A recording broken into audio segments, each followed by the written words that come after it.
Hi everyone, Jennifer here. Welcome to the Daily Connoisseur. I'm so excited because I'm continuing my interview series today with the beautiful Kim from Free to Family.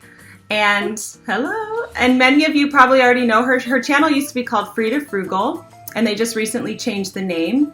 And Kim she just has a wonderful channel. You saw, if you watched our video on Monday, that was our collab together on 10 extreme ways to get out of debt and save money. And she just has a fantastic channel. She does a lot of frugal videos, debt-free videos. She does a lot of meal prep videos. She does keto. We're going to talk to her about all of this today. So I just want to say thank you and welcome, Kim, to the Daily Connoisseur. Thank you, Jennifer. Thank you for having me. I appreciate it. Yeah, this is so much fun. I love this series. I just love chatting to my friends because even though we've never met in person, you know, it's like you feel like you know the other person when you watch their channel. Exactly. And, you know, we have a lot in common. We discovered we started blogging at around the same time, way back when, right? Way back. And you were 2006 and I started in 2007. Yes. And when Gmail was in beta, I think it was. Yes. And it's funny because when we discovered, I was just reflecting on my blogging experience and I thought, because I just went into blogging knowing nothing about it. Is that how you did it or did you know about it? Yeah, no, I knew nothing. My younger brother, he was probably in his teens at the time. He was like, there's this new thing called Blogger. I was like, get out of here. That was like 2005.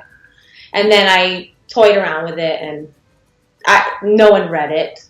I didn't know anything about blogging. I just knew I wanted to get a message. I wanted to write. I wanted to share. So, yeah, I knew nothing. That was me too. I used to follow Nadine Habosh. She got married, so her name has changed since then. But she wrote a beauty blog, and I read her book, and she wrote about how she started a blog, and I thought, what's a blog? And so I just started researching it. And the same thing, I started a blog to hold myself accountable as a writer. So tell us about your ebooks. So I started, I have to back up to say I started on YouTube 2 years ago, this month. Actually, October 15th was my 2-year anniversary. So I started on YouTube because for me, I just felt like I tried blogging and I know I could take that up and there are really successful bloggers, but I just felt I wanted to step out of my comfort zone. So I started practicing 9 months before I did my first video. I started practicing on my selfie cam and I would just delete the video and walk away. Smart. Get so upset. I would just get so upset. Oh, why? Angles and and I would just delete myself. But anyway, I finally took the plunge and I said, let me just do this. And I actually dug up a lot of my old blog posts from my blog, which was it was so funny because it was like beauty, fashion, budgeting. It was like everything, you know, because we didn't know about niches at the time. I was doing everything. Cloth diapering. I mean, it was my oldest was 11, was like a newborn. I mean, it was everything that I can think of. So I just dug up that old blog and I just started looking at a lot of the same things because I saw that all these people were doing these debt-free videos and there's debt-free Instagram accounts. And I'm like, I've been this way for now almost 20 years. I mean, ever since I was an adult, I've been frugal and debt-free and never trying, just striving. Yes. And I grew up with nothing. I mean, I'm not saying I grew up with nothing in pure poverty, just as a side note if people don't know. But I just grew up detesting credit cards, seeing my parents, you know, go into bankruptcy and with credit cards and having absolutely nothing and being completely financially devastated. So all of that just, you know, when I started blogging, that was 10 years into my adulthood. And then by the time I started doing YouTube, I'm like, I have so much to share. And I just wanted to step out of my comfort zone. So I stepped out of my comfort zone by filming myself. And that's sort of how it all took place. And then as I started doing YouTube, it was really creative and really challenging, but the writing wasn't there. And I didn't have a blog necessarily because doing YouTube and having a blog, you know, I mean. It's a lot of work. People have no idea how much work it filming, is. editing, and all of that, you know. Yeah.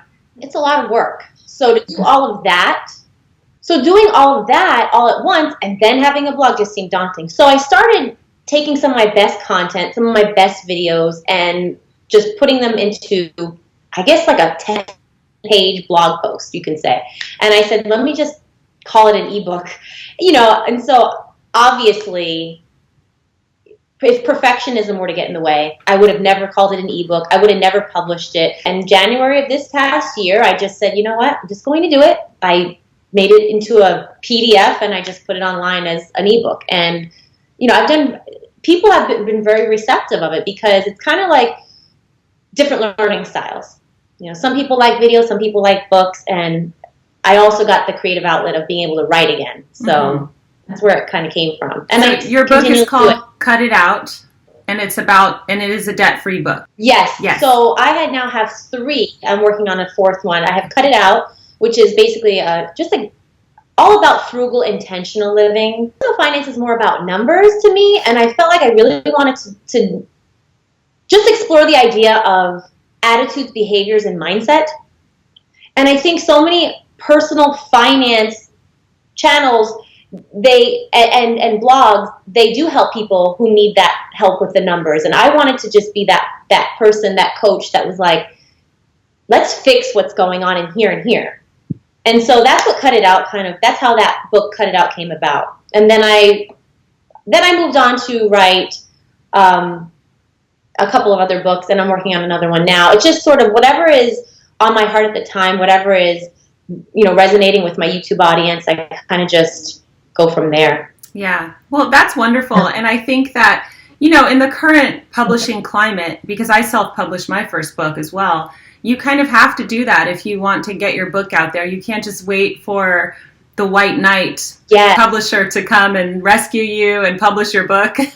You have to do it yourself. And that's it's like that in so many industries. My kids are going crazy. One second. I don't even hear them. I'm telling you. Last night I was interviewed for the Soul Roadmap podcast, and it was so stressful. It's so stressful having young kids and trying to do this stuff. So it's like the baby was crying. My husband didn't hear that. He was trying to do the other kids. It's so stressful. Like, I think the age that my kids are at right now, 8 and 11, is like perfect. Not only can they keep themselves quiet, but my husband's out there, and I just reiterated to him, like, keep them quiet. And, like, he just has to look at them. And they stop. Don't even start. He just gives a look. Oh, my goodness. She's in there. Yeah, that's so funny. I know, because mine are so young, and it's I have a 2-week-old. They don't have the developmental skills. It's impossible. They don't, and they forget. It's not their fault. So anyway, that's just funny. So speaking of which, talking about that, how do you manage all of this as a mom? How do you manage family life and working life? The past year, it's mostly been, because my kids are school age, it's mostly when they're in school. And so that I do have that luxury, but I don't, because I do a few other things. YouTube just gets a batch of my time. I've always been someone who leads by example. I want more so than a blog, and not that I'll never blog, and not that I'll never, just sit down and do sit-down videos again. I want people to see what this looks like, and at the risk of my, privacy and showing more of my family, I just feel like some people need to see what it looks like. And it's not to show off, it's not to be braggy, it's just to say, what does this look like? For example, we're going to Costco right after this. So we're going to Costco, we're going to film a vlog, and we're going to do another charging chat with my husband. Mm-hmm. I want my content to be just more ingrained in what I do so that it's easier and it's more fun for me. I want to do meal prep videos. Yes, I love your meal prep videos. Vlogs. I want to do grocery hauls. I want to show people what this looks like, but make it a little bit more effortless for me and be able to show people what it looks like in real life. I don't know if that makes sense. Yes, that makes sense. And I totally agree with you, because it's nice to see it in action, because you can find, and I like the mix of both. Pinterest is full of it. Yes, you can find tips on how to live anywhere, but when you see it in action, it's so powerful. And honestly, YouTube has really shaped me as a person. The channels that I watch, I've learned a lot about parenting from YouTube. Parenting tips. Yes, absolutely. Do and the thing is that, because I don't really put my children on the channel. Yes. They have been on it, kind of like yours, like a little bit here, a little bit there, but, we don't know their names necessarily. We don't see them, Yeah, exactly. Because I struggle with that. Because honestly, I would love to have my whole family on the channel. and like, just share everything and just show how we live. I would love that. But I'm just very reserved in this area. I just can't quite do it yet because. Oh, I am too. Yes. And I know you are. I could tell. I was like, she's like me. I mean, I just showed my husband, right? Yeah. I do have one son who wants to be on camera and one son that wants nothing to do with it. Anyone looking to do YouTube, whatever, again, you don't. And I'm the example of this. I mean, I'm still sharing, but I have a level of I have my boundaries. Oh, yeah, absolutely. And you have to respect your child's wishes that doesn't want to be on camera. Because, I was always thinking to myself, what if my parents had put me on camera when I was a child before I knew what that really meant, And I don't know how I would feel about that. I probably wouldn't like it. So I always just definitely respect the child in that sense. However, I love watching channels with people and their children. Too. I love it. Yes. And I'm the same way with parenting. Like, I use YouTube and I use the internet for help with parenting, but you probably won't find too many videos on my channel about parenting. It is the one journey. The motherhood journey is the one journey. I mean, other areas of motherhood, like cooking and cleaning, no problem. But the area of just, being very specific with what I do with my children is very sensitive to me. Mm-hmm. And I'll share as I need to. Like, I'm going to probably be doing some videos on kids and money and what I'm doing with them. But I'm very careful because those things are always up for critique. And I think we critique moms more than anything. And it's like, I'm not putting myself out there for critique. But I do know that some of the things I do might help people. And that's where I just draw the balance. It's like, where can I help someone but not put myself out for so much critique? Mm-hmm. And I know people say, well, you're on YouTube, you should. But it's like, no, not necessarily. No, it's different when it's so personal. But funny you say that, because I was just going to ask your advice on something. So I just had another son. So we have two girls and 2 boys. So I have 2 boys now. And I was going to ask your advice, because you have 2 boys, on raising boys. What's the one thing that you want to tell me about raising boys? The best. I honestly, I don't know what it's like to have girls, but I just love that I have 2 boys. Yeah. They are, I think, and again, I have nothing to compare it to, but they are super helpful. They always want to comfort me, console me, help me do things. They are really sweet with their moms. They are, and so I also think they're more sweet with me than with their dad, which is that's the con. The pro is that I get all the love and all that. They're so awesome and so amazing. They fight. That is the challenge, because I don't know if boys fight more than girls. I think all kids do. Rivalry. Okay. Yeah. I'm like, my daughters fight too. But in terms just of in a different way.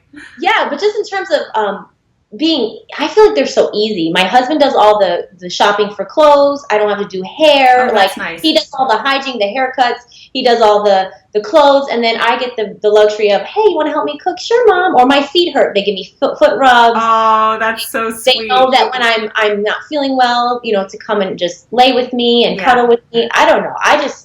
I think you're gonna love it, to be honest. Yeah. I already do. Boys are stinky. Boys are dirty. My boys aren't. So I don't know. I know. I feel like I totally agree with you. I feel like our society just puts down boys so much. Yeah, no. And they're just wait. They always say just wait. I'm like, wait for what? They do. Well, I have an 11-and-a-half-year-old, and I know, and I even say to him, I'm like, people tell me just wait. He's like, Mom, I'm building you a casita. You're gonna live with me. I'm gonna take care of you. And I said, what about Dad? Just you. He doesn't have time for him. I'm getting the casita, inspired by Nikki. Yeah. I showed her mom's casita. He's like, that's what I'm doing for you. And I'm like, that's so sweet.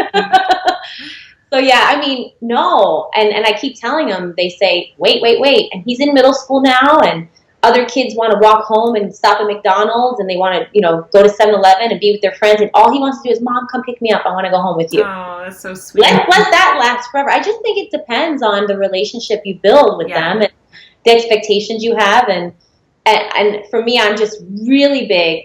2 things I'm huge on are affection and love. Well, attention, affection, and love. 3. I just feel like no matter what the gender, you have to be extremely affectionate, loving, and allow your kids to, I allow my boys to cry. We don't tell them not to cry. Right. I just go to your room and put your head in your pillow. Like if it's something I don't want to hear because it's dinner time or something, then go to your room. Like put your head in your pillow. But I've never said to them, don't cry. About boys don't cry. I let them be emotional. I let them experience their emotions. Yeah. And I'm very affectionate with them. That's good. I love it. I think no matter what you have, whether you have boys or girls, people always say, "Oh, just wait." I know. Especially if your kids are well behaved and they're really good kids and they're doing well, they say, "Oh, well, you just wait." I know. I'm like, that's so rude. It's wait so rude. for the other shoe to drop. What? Wait for what? I know.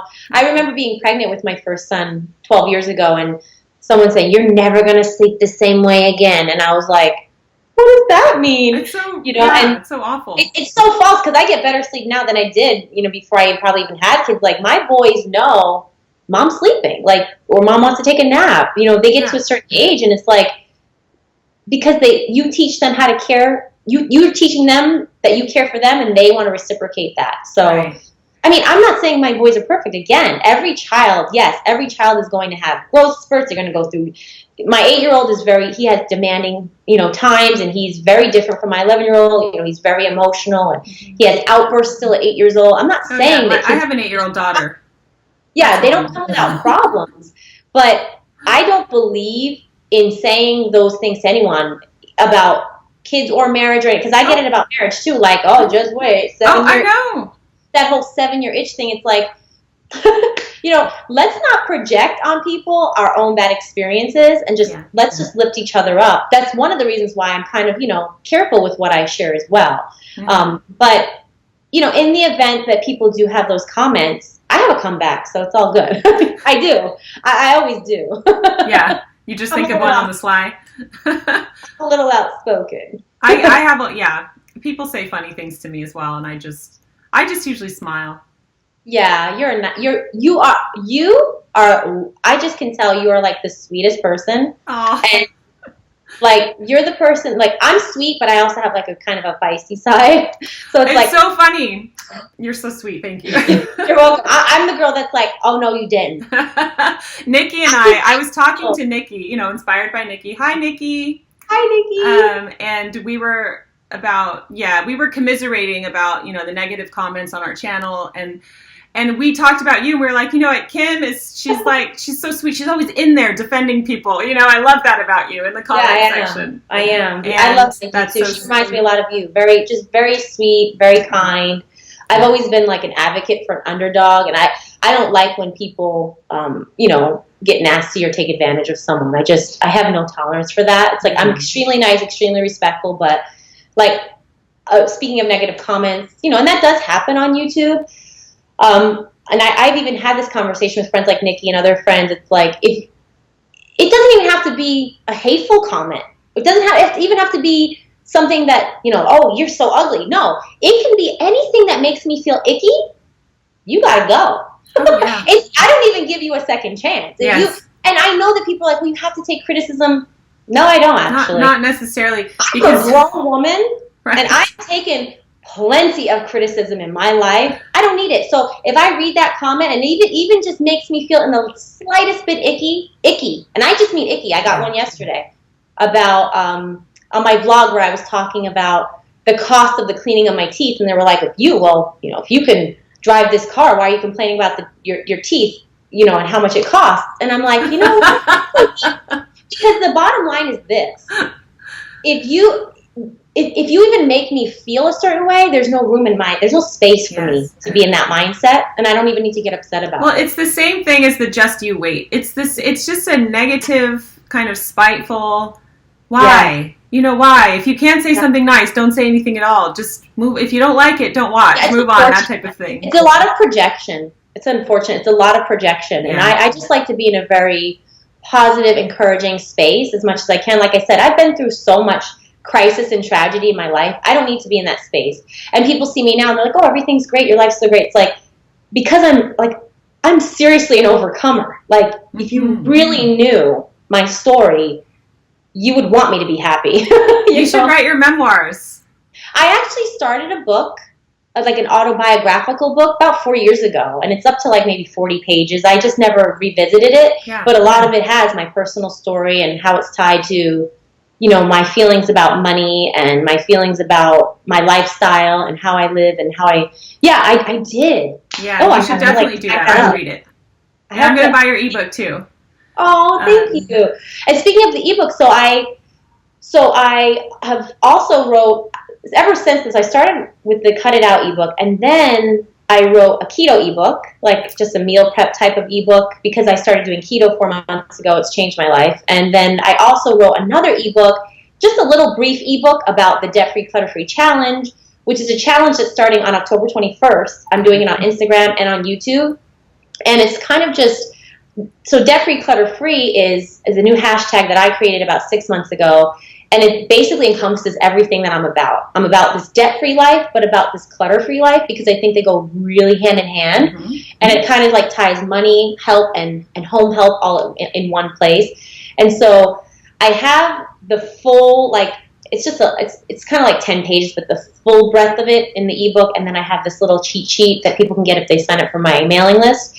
But I do plan on taking that, like, to another level and maybe writing more about it or doing a course, because that's exciting. Yeah, I just feel like there's a lot of people talking about debt.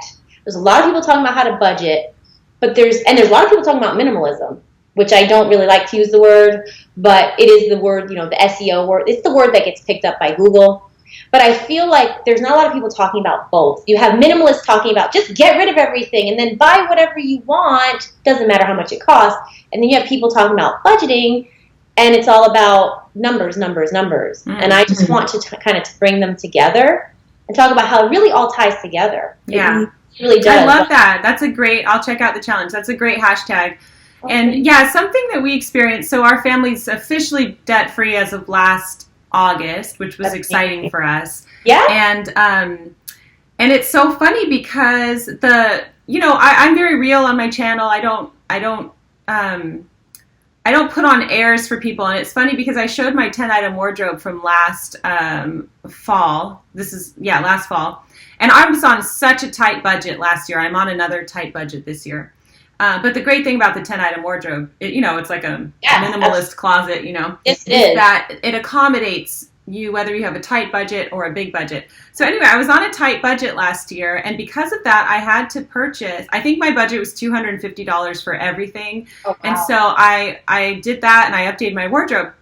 But I got all this flack from people saying that they were disappointed in me, because back in the day when I started doing these videos, I had either no children or just one baby, right? Yeah, and absolutely. Now it's like we have 4 children, we've become debt-free, we're putting our money into other places, and that's just the evolution of our family life. Absolutely. And so a lot of people couldn't handle that. And so it was just so crazy to me, because I thought I'm still the same person. I still, my motto is look presentable always. I'm still looking presentable. It's just, and I'm always saying you must buy the best quality that you can afford. That you can afford part is the part that people don't pay attention to. They think, oh, well, especially women, when it comes to fashion, I need to buy this. They talk themselves into buying things when they don't have to. Yeah. So anyway, I thought that was interesting, that when we, truly went on the debt-free journey, and yes, it totally affects our budget and our finances in a good way. We're now to the point where I'm in my late 30s, and we are, investing money, saving money for the future, and doing what matters most to us. And I don't feel that I have suffered because of it. I'm happier because of it. Yes. And I wouldn't feel comfortable if I was buying a $600 dress. Absolutely. I wouldn't feel that was right at this point, having 4 children. So, it's so funny you say that. 2 things. One, you even say in your books, like, living above your means and not being able to afford things is not chic. It's not. Right? So anyone taking, your message out of context isn't looking, they're just not true followers or true fans, because I've read your books, and your message is living above your means, living out of your budget is not chic. It's not. That is not glamorous. And so you can have a glamorous wardrobe. You can have Louis Vuitton bags and Gucci bags, and you could be $10,000, $15,000 in debt over it. But that's not chic and that's not glamorous. Right, That's absolutely. Yeah. It might look that way on Instagram. You might put, oh, you look great, but chic. Inside it's hollow. Yes, and it affects your aura, your look. I mean, I'm older than you, and, you know, people think I'm in my 20s. Well, let me tell you, debt-free living will keep wrinkles off your face. You know, people think being frugal is going to make you look old and ragged and haggardy. It's like, absolutely not. No. It's glamorous. It's a glamorous chic life, like you say, because I don't lose sleep at night. I get a good night's sleep. You sleep well at night. That's true. Yes. Mm-hmm. I have the time to take care of myself. Yes. You know, I can do facial massages every night on myself. But I mean, these are things that I set time for, and I make time for myself. Why? Because I'm not focused on all this other stuff that is living above or, you know, beyond my means. And I've actually experienced the opposite of you. I've been frugal for so long, and I started my channel being, you know, frugal. And then, you know, my husband and I get a nicer home, or we buy a nicer car, and it's, you're not frugal. Yes. It's like, actually, I have this car because I'm frugal. Yes, that's the fruit of your labor. So, you know, I think those comments just come from people who don't understand or just aren't invested in the whole picture. Mm-hmm. Really, you know, they don't know the whole picture, and it's just a snapshot. And that's the downside of YouTube. These are just snapshots, and people are just making judgments on that. Right. So real quick, before we end our interview, I wanted to talk to you about your meal planning, because Kim meal plans on Sundays, if you don't know, if you don't watch her channel, and her meal plan videos meal prep videos are so awesome. She and her whole family are in her kitchen, and they make food for the whole week. And so it's a kind of a different, because I make a lot of freezer meals. I put a lot in the freezer, but I love your meal prep videos. I want to try it that way as well. And Kim does keto. And for those of you who don't know, just in like 1 or 2 sentences, can you tell us what keto is?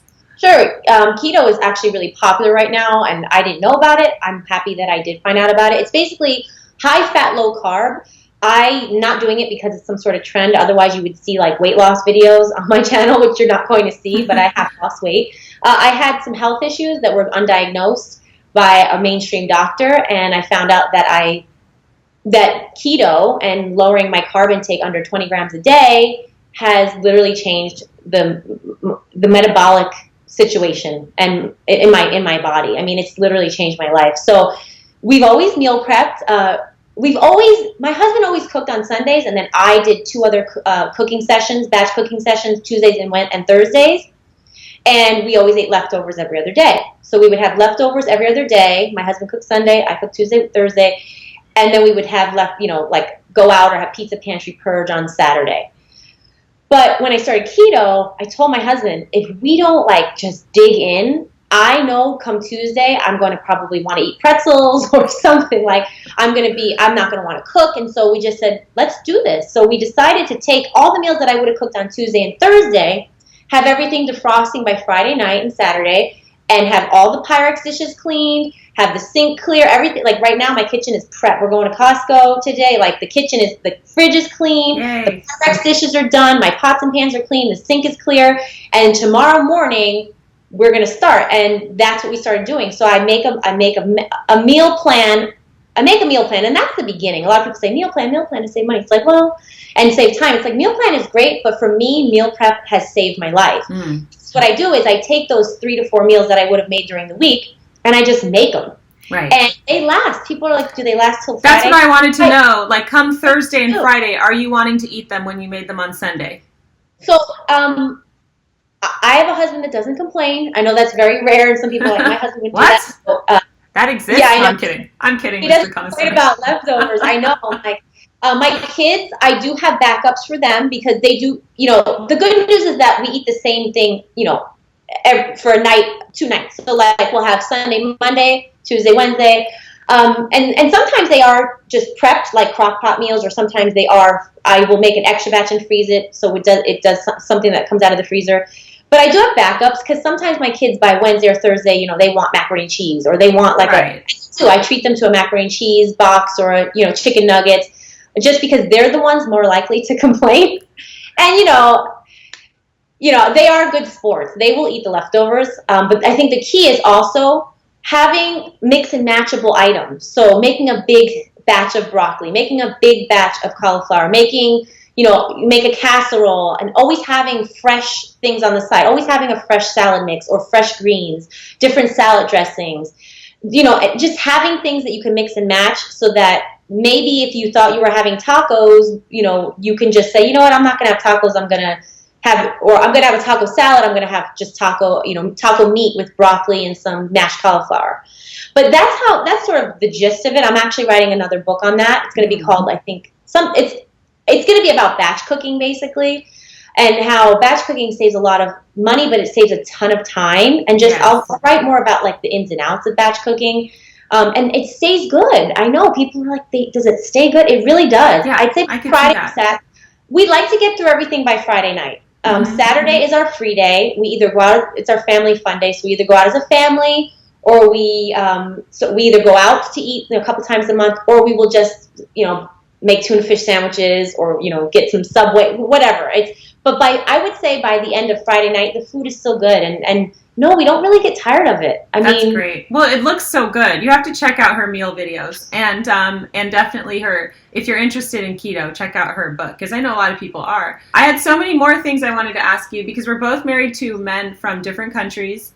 And so I wanted to ask you about the challenges with that, if there are any. But we'll have to do this another time because But I do have a request for your husband that he shows us how he makes his rice and peas on the channel. I don't know if he's already done that. But so I do. Yes, I do have a video. You do? Okay. Oh, yes, I have a video on the Jamaican rice and peas recipe. But the problem is he doesn't use measurements, so it is more of just like a talk through. Okay, I'll have to watch that. Yeah, it is. Because I'm so curious. Her husband's from Jamaica, for those of you who don't know. So and it's so good recipe. Well, Kim, thank you so much for joining us today. This was so fun, and I hope that you'll come back on the channel. We could do this again in the new year. We have so much more to talk about. I know. Yeah. A lot of fun talking to you, and like just talking to a human on... I know. It is nice to talk to a human, even though it's through the computer. Yeah. Well, thank you so much. I will leave links for Kim's channel and everything below, so you definitely go check her out and subscribe. And that's it. Thank you so much for joining us today on the Daily Connoisseur. And I'll see you next time. Bye. Bye.